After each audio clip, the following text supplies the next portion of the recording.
எங்களுடனான போரில் அமெரிக்கா தோல்வியடைந்து விட்டது என்று ஈரான் சபாநாயகர் பகிரங்கமாக விமர்சித்துள்ளார்.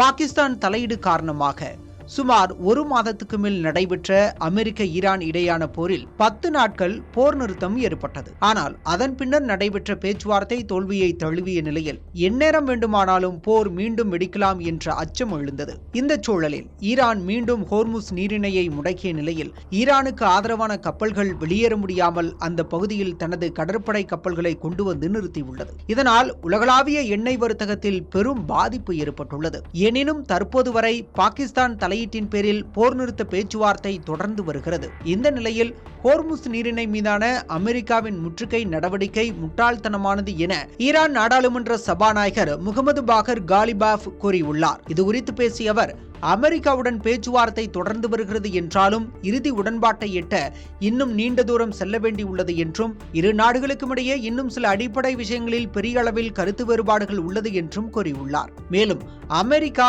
தனது முற்றுகையை திரும்ப பெறவில்லை என்றால் ஹோர்முஸ் நீரிணை வழியாக கப்பல் போக்குவரத்து நிச்சயமாக தடை செய்யப்படும் என்றும், ஈரான் ஒன்றும் வெனிசுலா கிடையாது என்றும் அவர் எச்சரிக்கை விடுத்துள்ளார். அதேபோல ஈரான் தனது போர் உத்தியின் மூலம் எதிரியை பின்னுக்கு தள்ளி உள்ளதாகவும், அமெரிக்காவும் இஸ்ரேலும் போரில் தங்கள் இலக்குகளை அடைய தவறி அவர்கள் தோல்வியடைந்து விட்டார்கள் என்றும் கூறியுள்ளார். அத்தோடு ஈரானின் ஆட்சி மாற்றத்தையோ அல்லது ஏவுகணை திறனையோ அமெரிக்காவால் அழிக்க முடியவில்லை என்றும் கூறியுள்ளார்.